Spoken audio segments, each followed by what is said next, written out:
Hare Nama, Hare Nama eva kevalam, Kalo nasteva, nasteva, nasteva gatiranyata.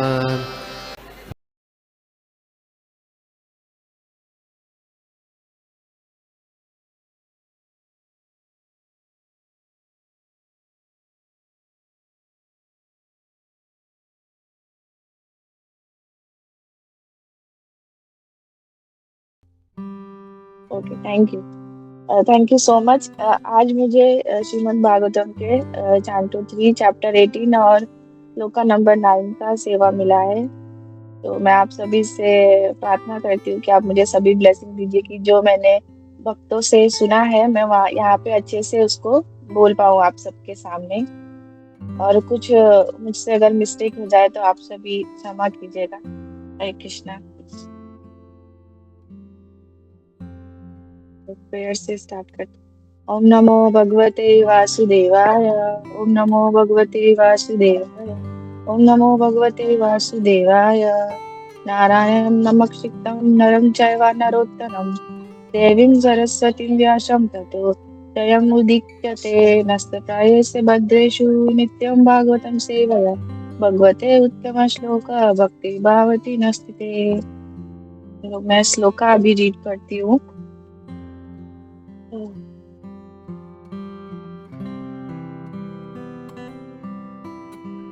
परानुक्षतं तपनीयो प्रकल्पं महागमं कञ्चन चित्रदामशं मर्मैदभीक्षं प्रति दन्तं दुह्यते प्रचण्डमुन्यं प्रहासं तं बभाषे। तो इसका ट्रांसलेशन है।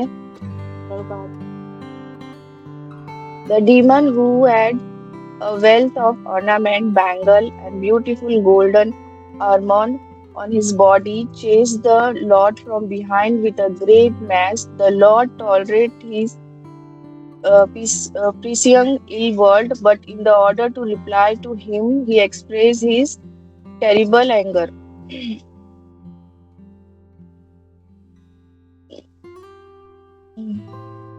ओम अज्ञानतिमिरान्धस्य चक्षुरुन्मीलितं येन तस्मै श्री गुरुवे नमः। नमो विष्णुपादाय कृष्णपृष्ठाय भूतले श्रीमते भक्तिवेदांत स्वामीति नाम। नमस्ते सारस्वते देवे गौरवाणी प्रचारिणे निर्विशेष शून्यवाद देशतारिणे। जय श्री कृष्ण चैतन्य प्रभु नित्यानंद श्री अद्वैत गदाधर शिवासादि गौर भक्तवृंद। हरे कृष्णा कृष्णा कृष्णा हरे हरे, हरे राम राम राम हरे। हरे कृष्णा। सभी को प्रणाम।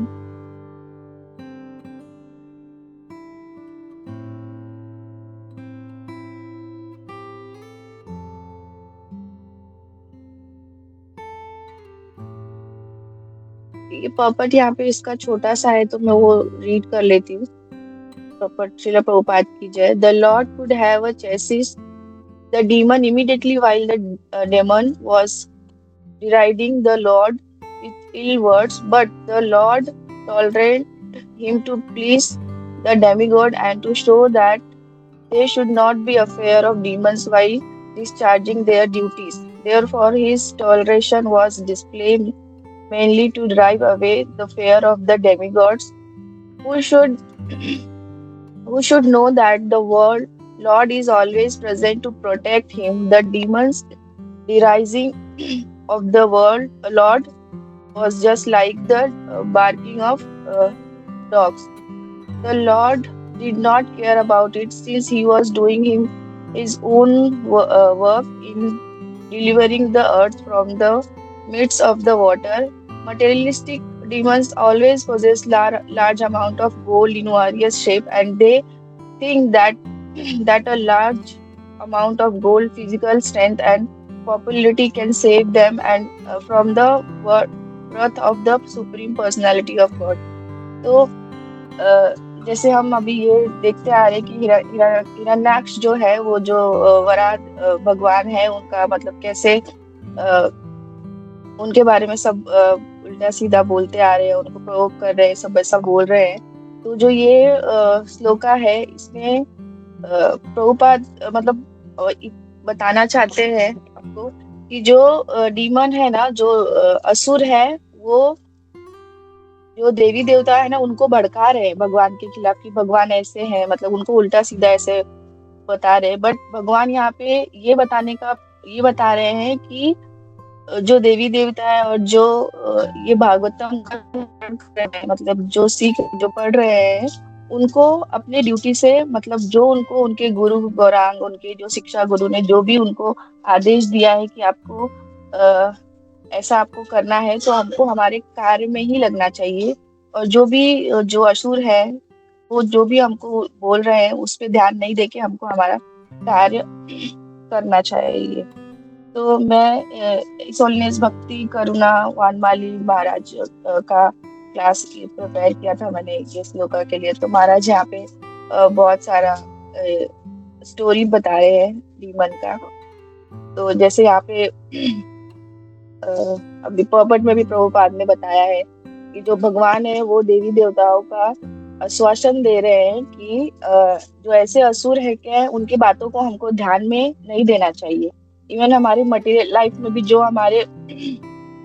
जो सबके अंदर एक असुर होता है, जो एक स्त्री का भोग और पैसों का भोग मतलब उसका लोभ होता है उनके मन में, तो वो भी एक तरह का डीमन ही हो गया। तो इन लोगों की बातें हमको नहीं सुन के, जो हमारे शिक्षा गुरु, हमारे स्पिरिचुअल मास्टर ने हमको जो इंस्ट्रक्शन दिया है, तो हमको वही पालन करना चाहिए। तो यहाँ पे जो हिरण्याक्ष है, वो भगवान की निंदा कर रहे हैं और उनको हमें अपने गुरुओं का ही, जो हमें इंस्ट्रक्शन दिया है, हमको उसका ही पालन करना चाहिए। तो यहाँ पे महाराज ने अकबर और एक बीरबल का स्टोरी बताया है। तो मैं वो यहाँ पे जैसा मतलब मैंने सुना, मैं वहाँ पे ऐसा बता रहा, बट कुछ अगर मैं भूल गई और कुछ मिस्टेक हुआ तो वो मतलब मैंने प्रॉपर नहीं बताया है, ऐसा आप लोग समझिएगा। तो यहाँ पे अकबर और बीरबल का स्टोरी बता रहे थे महाराज। तो जो अकबर है वो बीरबल से कहते हैं कि मुझे आपके पिताजी से मिलना है, मतलब आप उनको प्लीज बुला लीजिए। तो अकबर कहते हैं, बीरबल कहते हैं कि बीरबल कहते हैं कि आपको मेरे पिताजी से, मतलब पिताजी से क्यों मिलना है, आप मैं ही मतलब सब हूँ, मतलब जब मैं हूँ तो उनकी क्या जरूरत, मतलब उनकी क्या जरूरत है। तो बोलते नहीं, आप प्लीज उनको बुला दीजिए। तो बीरबल क्या करते हैं, वो जाते हैं और अपने पिताजी से कहते हैं कि आपसे एक व्यक्ति, मतलब बीरबल अकबर मिलना चाहते हैं। तो फिर वो बोलते हैं, अरे मैं तो इतने बड़े लोगों से कभी मिला नहीं हूँ, मैं क्या बात करूंगा, कैसे बोलूंगा। तो वो बोले कि आप कुछ मत बोलिएगा, बस आप चलिए साथ में। तो जो बीरबल रहते हैं, उनके पिताजी आते हैं सभा में। तो जो अकबर है वो उनको क्वेश्चन पूछने लगते हैं, मतलब क्वेश्चन पे क्वेश्चन पूछने लगते हैं। बोलते हैं, आप ठीक है, आपके परिवार में सब कुछ ठीक चल रहा है, और आपको कोई परेशानी तो नहीं है, मतलब बहुत सारे क्वेश्चन उनको पूछने लगते हैं। और उनके पिताजी को बोलने का अवसर ही नहीं देते, खुद ही मतलब सब कुछ बोलने लगते हैं और अज्यूम करने लगते हैं। तो फिर वो मतलब उनका बहुत इंसल्ट करने लगते हैं, उनके ऊपर हंसने लगते हैं। तो फिर उसके बाद जो अकबर बीरबल को बोलते हैं कि ये कुछ बोल क्यों नहीं रहे हैं, मतलब उनका उपहास उड़ाते हैं भाई सभा में। तो फिर अगर आप इनकी जगह पे रहते तो आप क्या करते, मतलब अकबर ने ऐसा बीरबल से पूछा, आप इनकी जगह पे रहते तो आप क्या करते। तो जैसे मेरे पिताजी ने किया वैसे ही मैं करता, मतलब इसका ये तात्पर्य था कि अगर कोई मूर्ख व्यक्ति आपको बिना वजह, मतलब बोलते हैं ना कि बिना वजह बोलते जा रहा है, आपको भड़का रहा है, आपके इंसल्ट कर रहा है, तो आपको उसका आंसर नहीं करना है, आपको मतलब चुपचाप ही रहना है। हमें जो हमारा आदेश मिला है, हमको सिर्फ वही फॉलो करना है, मतलब उसका ही इंस्ट्रक्शन का पालन करना है। बाकी कोई कुछ भी बोले, तो मूर्ख व्यक्ति हमेशा अपने आप को बहुत चतुर समझता है कि उसको सब कुछ नॉलेज है। तो बट हमको उनकी उन सब बातों का ध्यान नहीं देना चाहिए। और फिर यहाँ पे एक कबीर जी का भी स्टोरी बताए महाराज। तो एक व्यक्ति ने आके कबीर जी को पूछा कि आप गुरु है या शिष्य है? तो कबीर जी यहाँ पे बोलते हैं उन व्यक्ति को कि मैं जो समझदार पर्सन है उसका मैं गुरु हूँ, और जो मूर्ख है उसका मैं शिष्य हूँ। तो वो बोले आपने ऐसा मतलब ये क्यों बताया, मतलब इसका मीनिंग क्या समझूं मैं, कि जो समझदार है मैं उसका मतलब ये गुरु हूँ, और जो मूर्ख है मैं उसका शिष्य हूँ। तो बोलते इसका तात्पर्य ये है कि अगर कोई समझदार व्यक्ति है उसको आप अगर कुछ बताओगे तो वो एकदम ध्यान पूर्वक सुनेगा। वो बीच में आपको कुछ पूछेगा नहीं, कुछ करेगा नहीं, आप जो बोलोगे उसका वो मतलब उस वो समझेगा। और जो मूर्ख व्यक्ति रहता है, मूर्ख व्यक्ति आपको बोलने ही नहीं देगा। आप जो मतलब वो खुद ही बोलेगा कि मैं बहुत चतुर हूँ बहुत। तो जो मूर्ख व्यक्ति रहता है उसके सामने हमको एकदम शांति से रहना चाहिए, चुप रहना चाहिए। तो इसके लिए मैं उसका जो भी वो मुझे बोले मैं उसको सुन के ले लूंगा। तो इसलिए मूर्ख व्यक्ति का मैं शिष्य हूँ, और जो समझदार व्यक्ति है उनका मैं गुरु हूँ। तो यहाँ पे महाराज ये बताना चाहते हैं कि जो हिरण्यक्ष है वो भगवान को कितना कुछ बोल रहे हैं यहाँ पे। बट भगवान ने यहाँ पे जो रूप लिया है वराह भगवान का एक शुकर का रूप लिया है, वहां पे सबको मतलब ये पृथ्वी को बचाने के लिए लिया है, कि एक जो डीमन है उनसे सेव करने के लिए। बट जो असुर होता है उसको बहुत घमंड होता है, उसको मतलब ऐसा लोभ रहता है सब चीजों का, जैसे सुंदरी स्त्री का और फिर पैसों का, कि वो अपने आप को बहुत बड़ा दिखाना चाहता है। तो भगवान भी यहाँ पे उसको उन कुछ आंसर नहीं कर रहे हैं, बट वो सिर्फ अपने जो उनके भक्त है उनको यहाँ पे बट ये माध्यम से बताना चाहते हैं कि आपको ये सिर्फ ऐसे जो डीमन है उनकी बातों को ध्यान में नहीं रख के आपका जो कर्तव्य है आपको वो पालन करना चाहिए। और जो एक जो मूर्ख व्यक्ति होता है वो जैसे हिरण्यक्ष जैसे लोग जैसे होते हैं, और यहाँ पे इस मटेरियलिस्ट पीपल में लोगों मतलब वर्ल्ड में भी बहुत सारे ऐसे लोग हैं जो अपनी बात को रखने के लिए कोई भी हद तक जा सकते हैं, आपकी बात वो सुनेंगे ही नहीं। तो आप अपने आप को सही साबित करने के लिए वो कुछ भी मतलब बोल सकते हैं, कर सकते हैं।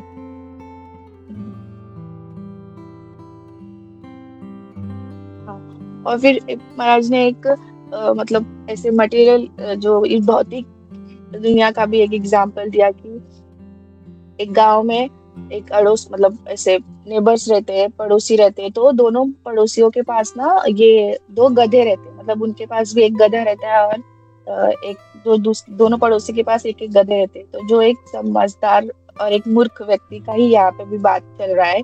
तो जो समझ एक जो एक व्यक्ति रहता है उस उनके गधे ना गुम हो जाते, मतलब वो कहीं चले जाते, चर उन्होंने बाहर छोड़ा था खेत में, वो कहीं गुम हो गया।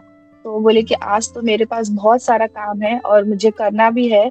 तो मैं क्या करता हूँ, पड़ोस वाले व्यक्ति के पास भी एक गधा है, तो मैं उनसे आज के लिए ले लेता हूँ।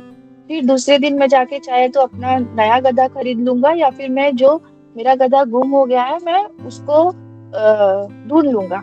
बट आज मुझे बहुत जरूरी काम है, बहुत सारा काम खत्म करना है। तो वो जो व्यक्ति थे वो गए अपने पड़ोस में। तो उन्होंने बोला कि आज मुझे बहुत काम है और बहुत इम्पोर्टेंट है, तो आप क्या मुझे आपका गधा दे सकते हैं आज के लिए? तो वो जो जिसके पास वो गधा है वो बोलते अरे आपने मुझसे कोई चीज का मतलब कोई चीज मांगा और मैं आपको ना दूं, ऐसा हो नहीं सकता। तो वो बहुत ही मतलब ऐसा बटरिंग करके बोल रहा है कि आपने मुझसे मांगा और मैं आपको आपने मुझसे मेरा गधा मांगा और मैं आपको दे नहीं सकता, ऐसा हो नहीं सकता। तो बट अभी कुछ समय पहले ही थोड़ी समय पहले ही मेरा गधा घास चरने चला गया। तो अभी वो कहाँ चला गया है और कब तक आएगा तो ये मुझे पता नहीं। बट आपने मांगा था तो अब मैं क्या करूँ, कैसे दूँ? तो फिर वो जो व्यक्ति आए थे उनसे मांगने के लिए, तो वो बोलते हैं कि "अ, ठीक है"। तो वो जाते रहते, तो क्या करते, वो बाजू वाले ही रूम से जो जो उन्होंने बोला कि मेरा गधा अभी थोड़ी देर पहले घास चरने चला गया, तो वो बाजू वाले घर में ही उन्होंने अपने गधे को बंद करके रखा था। तो वो गधा अपनी आवाज निकालने लगा, मतलब अ, अपनी आवाज निकालने लगा। तो वो सुन लिए, जो प्रभु जी जा रहे थे वो सुन लिए कि अरे ये तो आपका गधा तो यही है, वो बोल भी रहा है। तो फिर वो जो प्रभु जी ने, मतलब जो दूसरे वाले पड़ोसी थे, उन्होंने उनको बहुत गुस्सा आ गया। और फिर वो गुस्से में, मतलब एकदम बोलते हैं कि कैसे मूर्ख लोग हैं, कि अगर इंसान बोल रहा है उसका उस बात का भरोसा नहीं है, उस बात पे यकीन नहीं है, बट जो गधा बोल रहा है उस बात का भरोसा है। तो फिर वो प्रभु मतलब बोले कि ये एकदम मूर्ख व्यक्ति है, इससे बात करना बेकार है, तो वो वहां से ऐसे चले जाते हैं। मतलब, तो हमें यहाँ इस स्टोरी से ये सीखना चाहिए यहाँ पे कि अगर जो ऐसे असुर लोग हैं, और हमारे आजू बाजू भी मतलब बहुत सारे असुरी ऐसे प्रभाव के लोग हैं, जो हमें हमारा जो कार्य है भगवान की भक्ति करना, और जो हमें हमारे स्पिरिचुअल मास्टर ने, हमारे शिक्षा गुरु ने जो हमें इंस्ट्रक्शन दिया है, वो हम फॉलो नहीं करके, जो हम आजू बाजू के जो असुरी लोग हैं उनकी बातों पे ध्यान ना देके, वो लोग तो बोलते ही रहेंगे, वो लोग वो बताने के लिए, अपने आप को सही साबित करने के लिए आपको कुछ भी बोलेंगे। लेकिन हमें उस उन सब चीजों पे ध्यान नहीं देके, हमें हमारा कर्तव्य यहाँ पे करना चाहिए। हम्म, एक, एक भगवान बुद्ध का भी एक बहुत अच्छा एग्जाम्पल मतलब है, स्टोरी है। प्रभु जी मतलब महाराज ऐसा बता रहे थे। जो भगवान बुद्ध है ना, वो मतलब एक घने जंगल में ऐसे जाके, मतलब वहां पे तपस्या कर रहे थे, भगवान का नाम का उच्चारण कर रहे थे, उनका उनका नाम से तपस्या कर रहे थे। तो वहां पर ही एक व्यक्ति आया और भगवान बुद्ध को मतलब बहुत उल्टा सीधा बोलने लगा, और बहुत मतलब ऐसे गाली वाली देने लगा, उनको बहुत कुछ बोलने लगा। तो एक दूसरा व्यक्ति आके पूछता है कि आपको इसने इतना कुछ बोला, तो आपको कुछ मतलब, और भगवान बुद्ध ना अपने ही मतलब भगवान की तपस्या करने में लगे हैं। वो व्यक्ति कुछ भी बोले, उनको कुछ फर्क ही नहीं पड़ा, उनका तपस्या भंग ही नहीं हुआ। तो वो जब वो चला गया वहां से, उतना कुछ बहुत कुछ उनको भगवान बुद्ध को बोल के, तो वो दूसरा व्यक्ति जो सज्जन व्यक्ति था, वो उनको पूछा कि वो आके, फिर उन्होंने, भगवान बुद्ध ने अपना आंखें खोला और फिर वो मुस्कुरा रहे थे वहां पे बैठ के। तो उसके बाद वो व्यक्ति उनसे पूछा कि आपको उसने इतना कुछ बोला, अभी हमारे लाइफ में ऐसा होता है कि कोई हमको कुछ बोले तो हम कितने गुस्से हो जाते हैं, कितना मतलब लड़ाई झगड़े पे उतारू हो जाते हैं। तो आपने उनको कुछ नहीं बोला और ऊपर से आप हंस रहे हैं। तो भगवान बुद्ध ने बहुत अच्छा उनको एग्जाम्पल दिया, कि बोला कि आप किसी शादी में जा रहे हैं या किसी के बर्थडे में जा रहे हैं, तो आप गिफ्ट लेके जाते हैं। हम लोग कहीं पे भी जाते हैं तो एक गिफ्ट लेके जाते हैं, कि जिसका बर्थडे है या फिर कि जिसका शादी है उसको देने के लिए। अगर आप किसी के शादी में गिफ्ट लेके गए और वो गिफ्ट आप लेके गए, बट आपने वो जिस व्यक्ति को जिसकी शादी है उसको गिफ्ट दिया, बट अगर उस व्यक्ति ने वो गिफ्ट नहीं लिया, तो वो गिफ्ट किसके पास है? आपके पास है। तो ऐसे ही उस व्यक्ति ने मुझे गाली दिया, मुझे उल्टा सीधा बोला, बट मैंने उसका लिया ही नहीं, तो वो जो भी कुछ था वो सब उसके पास ही है, तो इसीलिए मुझे कोई फर्क नहीं पड़ा, उसने मुझे जो भी बोला। तो ऐसे ही हमें हमारे लाइफ में भी उसको एप्लीकेबल करना चाहिए, कि जो भी हमें कोई भी कुछ बोल भी दे, इवन आपको कुछ भी रास्ते में भी कुछ हो जाए, कभी भी कोई कुछ बोल भी दे, तो हमें इससे सीख लेना चाहिए कि हमें चुपचाप रहना चाहिए, क्योंकि हम उसको लिए ही नहीं है, तो फिर वो हमें लगेगा ही नहीं। अभी यहाँ नॉर्मली क्या होता है कि कोई अगर किसी को गाली दे दिया कि तूने मुझे गाली कैसे दिया, मतलब ये हमारे बहुत ही बोलते हैं ना, लाइफ में भी बहुत बार, ये बहुत हमेशा ऐसा होता है कि कोई, वो मुझे गाली कैसे दे दिया, तो वो लोग मतलब गाली से गाली देते देते एक दूसरे से फिर झगड़ा लड़ाई करने लगते हैं। तो अगर आपने वो लिया ही नहीं, आप क्यों झगड़ा लड़ाई करो, क्योंकि आपने वो ले लिया, आप सोच लिया कि उसने मुझे दिया और मैं उसको एक्सेप्ट कर लिया, बट हमको वो लेना ही नहीं है। तो हम जब लेंगे ही नहीं तो हमारे पास वो आएगा ही नहीं। तो ये मतलब भगवान बुद्ध हमें यहाँ पे ऐसा ये माध्यम से समझाना चाह रहे थे।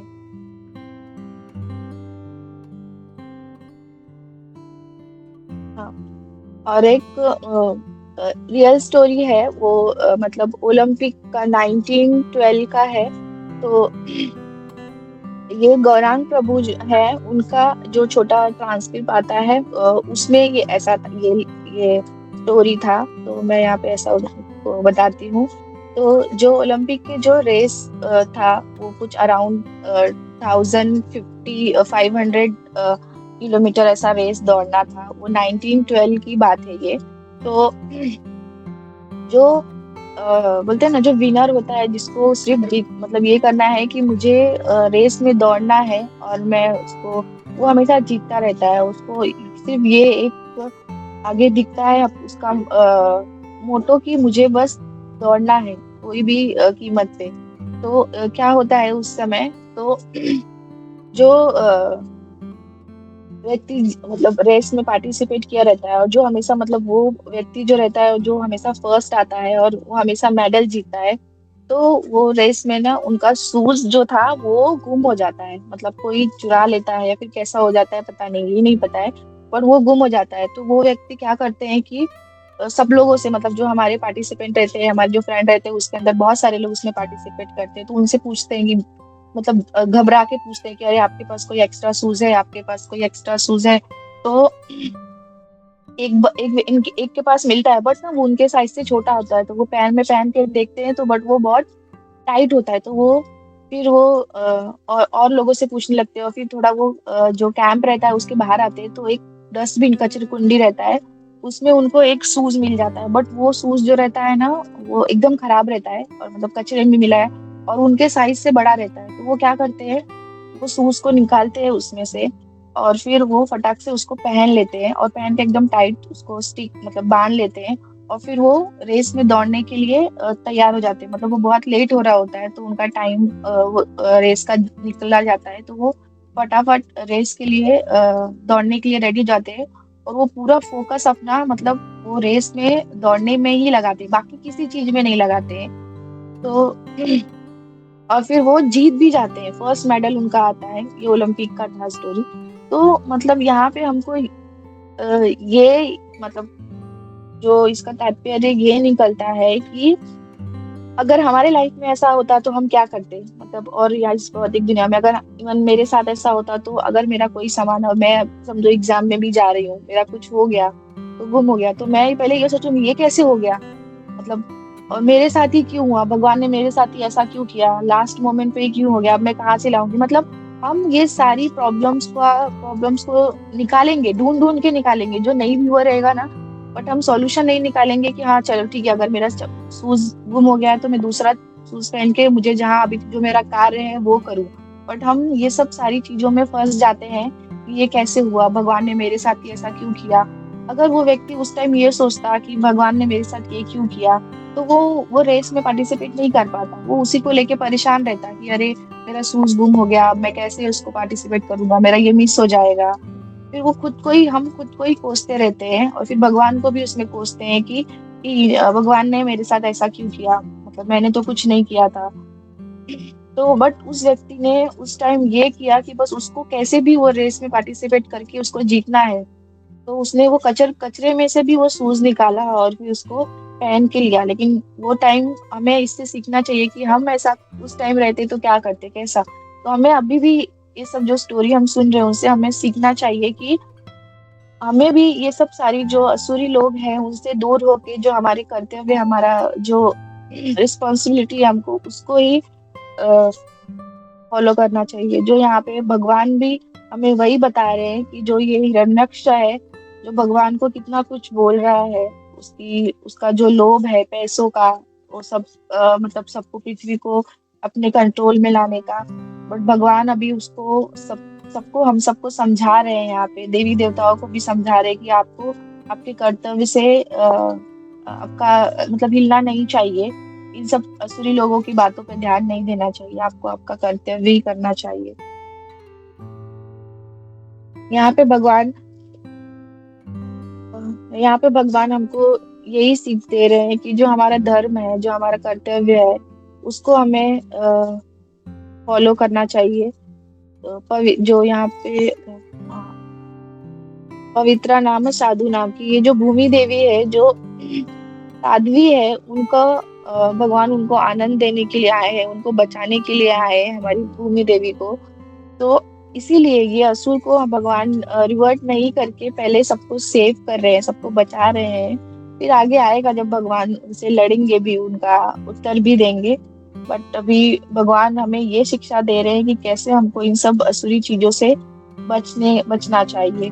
तो एक प्रभुपाद का भी एक स्टोरी महाराज बता रहे थे कि प्रभुपाद का भी स्टोरी की जब प्रभुपाद मॉरिशस में थे, तो उन्होंने मॉरिशस में ब्रह्मानंद स्वामी महाराज के साथ थे। तो वो कार से कहीं जा रहे थे, प्रभुपाद और ब्रह्मानंद स्वामी महाराज दोनों जन कहीं जा रहे थे। और फिर सामने से भी एक कार आ रहा था, तो वहां पे प्रभुपाद की कार का और एक जो सामने व्यक्ति आ रहा था उनका मतलब एक्सीडेंट हो गया, और उसमें प्रभुपाद को लग गया थोड़ा, मतलब बहुत ज्यादा। और फिर ब्रह्मानंद स्वामी महाराज ने क्या किया, प्रभुपाद को जल्दी से कार से निकाल के बाहर जो रोड पे जो वो रहता है बैठने का साइड में, वहां पे उनको रखा। और प्रभुपाद ने क्या किया, फटाक से अपना चैंटिंग बैग निकाला और फिर हरे कृष्ण महामंत्र का जाप करने लगी। उनको बहुत पेन हो रहा था, बट वो जल्दी से, उन्होंने कुछ नहीं सोचा कि भाई कैसे हुआ क्या हुआ, बस वो उन्होंने जल्दी से चैंटिंग बैग निकाला और भगवान का नाम जप करने लगे। बट जो ब्रह्मानंद स्वामी महाराज थे, वो जो सामने वाला व्यक्ति था, उनसे उनका बहस हो गया। उनसे वो लड़ने लगे कि मेरे महाराज को, मेरे गुरु महाराज को ये इतना ज्यादा चोट लग गया, ये सब तुम्हारी गलती की वजह से। मतलब उनका और ब्रह्मानंद महाराज का और सामने वाले जो व्यक्ति है उनका मतलब बहस हो गया बहुत। फिर प्रभुपाद को बहुत पेन हो रहा था, बट प्रभुपाद कंटिन्यूअसली जाप कर रहे थे, महामंत्र का जाप कर रहे थे। तभी एक तीसरा कार आया और फिर ब्रह्मानंद स्वामी महाराज ने उनसे लिफ्ट लिया कि मुझे मेरे गुरु महाराज को इमीडिएटली हॉस्पिटल लेके जाना पड़ेगा, तो आप प्लीज हमारी मदद करो। बट वो जो दूसरा जिस व्यक्ति है उसको भी थोड़ा चोट लगा था, तो वो बोलता है नहीं, मुझे हमको लेके चलो, हमको भी चोट लगी है। बट प्रभुपाद कुछ नहीं बोल रहे, वो सिर्फ चैंट कर रहे हैं, उनको बहुत पेन भी हो रहा है, उन्होंने कुछ नहीं किया, वो सिर्फ भगवान का नाम ले रहे। तो वो जो व्यक्ति तीसरा कार वाला व्यक्ति था, उन्होंने स्वामी जी को बोला कि हम स्वामी जी को लेके जाएंगे, उनको वो हॉस्पिटल लेके गए। और फिर उनका वहां पे प्रभुपाद का इलाज हुआ। फिर नेक्स्ट डे जब प्रभुपाद अपने मतलब मंदिर में गए वहां पे, तो एकदम नॉर्मल होके गए। उन्होंने किसी से कुछ नहीं कहा, किसी से मतलब कोई डिस्कशन नहीं हुआ कि लास्ट नाइट या लास्ट डे की क्या हुआ था, उनका एक्सीडेंट हुआ था, उनको इतना ज्यादा पेन हो रहा था, या फिर एक ऐसा एक्सीडेंट हो गया। तो प्रभुपाद ने किसी को कुछ भी नहीं कहा। तो ये जब प्रभुपाद का तिरुभाव दिवस हो गया, उसके बाद ब्रह्मानंद स्वामी महाराज ने ये स्टोरी मतलब सबको बताया कि ऐसा हमारे गुरु महाराज थे कि उनको इतना मतलब लग गया, फिर भी उन्होंने ये किसी से डिस्कस नहीं किया। तो इससे हमको ये यहाँ पे सीख मिलता है कि अभी हमारी लाइफ में भी हमको थोड़ी सी भी प्रॉब्लम्स हो जाती है या कुछ भी हो जाता है, तो हम पूरे दिन उसको लेके बैठ जाते हैं और फिर सबको बताते हैं कि मेरे साथ ये हो गया, मेरे साथ वो हो गया, मेरा एक्सीडेंट हो गया था, मैं एडमिट हो गया था, तो मैं ये नहीं सेवा नहीं कर पाऊंगा, मैं वो नहीं कर पाऊंगा, मैं थोड़े दिन क्लास भी नहीं ले सकता, थोड़े दिन मैं मंदिर नहीं आ सकता क्योंकि मेरे साथ मुझे बुखार हो गया था या फिर मेरा एक्सीडेंट हो गया। तो मतलब हम कितने सारे एक्सक्यूज देते हैं ये सेवा से भागने का। बट वहां पे प्रभुपाद जो थे, उनका एक्सीडेंट इमीडिएटली हुआ और वो तभी तुरंत ही उन्होंने भगवान का नाम लेना स्टार्ट किया। मतलब उन्होंने इवन ये भी नहीं सोचा कि मुझे कितना दर्द हो रहा है, मेरा एक्सीडेंट हुआ है कि कैसे हो गया, उन्होंने कुछ नहीं, मतलब वो और किसी से शेयर भी नहीं किया। वो इमीडिएटली सेकेंड डे हॉस्पिटल से डिस्चार्ज होके मंदिर आ गए और अपना सेवा उन्होंने स्टार्ट किया। तो हमें ये सीखना चाहिए उनसे।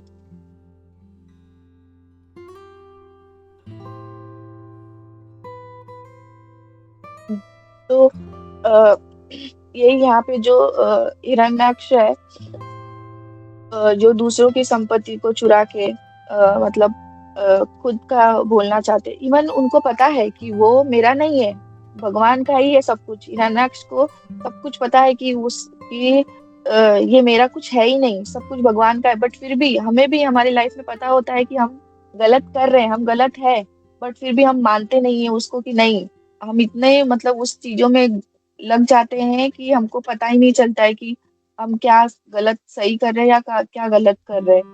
तो यहाँ पे एक भगवान कृष्ण और दुर्योधन का भी एक एग्जाम्पल था कि भगवान कृष्ण ने दुर्योधन को कहा कि ये जो पांडव हैं वो क्षत्रिय हैं, तो उनको उनका हक है, पूरे इस जो प्रॉपर्टी है उस पे इनका हक है।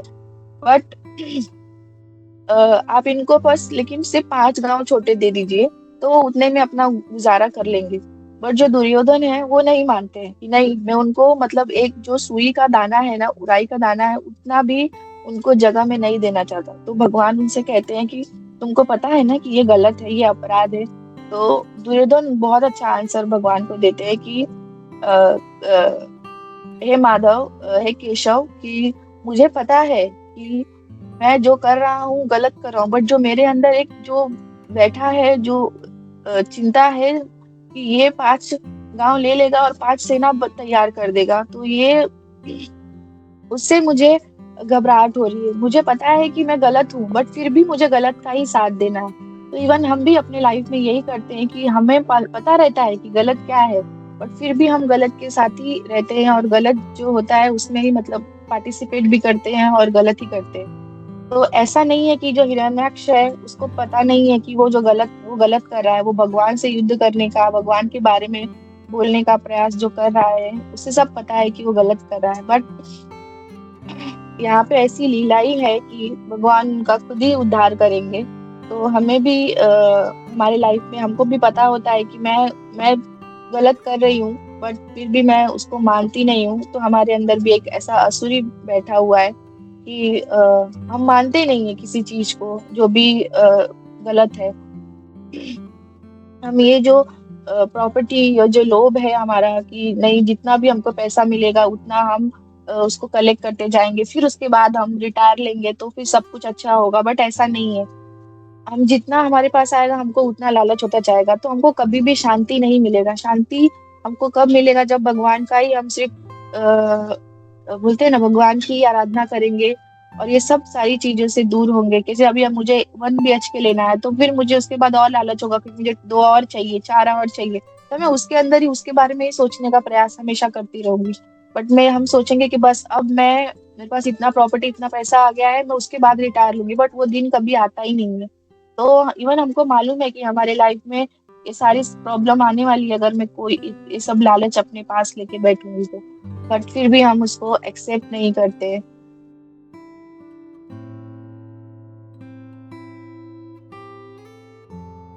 और फिर यहाँ पे एक अर्जुन और कृष्ण का भी श्रीमद् भागवत गीता से भी एक मतलब महाराज बता रहे थे कि जो अर्जुन थे वो भी, उनको भी पता था कि मतलब भगवान ने अगर उनको दिया है इंस्ट्रक्शन कि आपको युद्ध करना है तो आपको करना ही पड़ेगा। बट वो उनको मतलब ये सब चीजों में इतने फंसे हुए थे, इन सब उनको पता था कि वो गलत कर रहे हैं, भगवान जो कह रहे हैं वो सही है, तो भी वो भगवान से क्वेश्चन पूछते हैं कि मैं जानता हूँ कि मैं इस धर्म को छोड़ के अधर्म को मतलब अधर्म को पकड़ रहा हूँ। तो बट भगवान ने फिर वहां पे उनको आंसर किया। तो वो श्रीमद् भागवतम का, भगवत गीता का श्लोक का नंबर 3 और 37। श्री भगवान वाचा कामायेश क्रोधयेश राजगुण समुभावः महाशानो महापापम विधय इवम इह वैरियम। तो यहाँ पे भगवान एकदम अच्छा बता रहे हैं, मतलब ट्रांसलेशन में पढ़ के बताती हूँ। The supreme personality of God it said, it is lust only Arjun which is born of contact with the material modes of passion and later transform into worth, and which is the all devouring sinful enemy of the world। मतलब वो सिर्फ हमारे अंदर का lust है जो हमें ये लालच को लेके मतलब उसको पीछे हम भागते हैं। हमको पता होता है कि सही और गलत क्या है। तो मैं यहाँ पे अपनी वाणी को विराम देती हूँ। एक्चुअली टाइम भी हो गया है। तो हरे कृष्णा, आप सभी अगर कुछ इसमें कहना चाहते हैं तो प्लीज ऐड कीजिए। हरे कृष्णा, धन्यवाद, प्रणाम सभी को।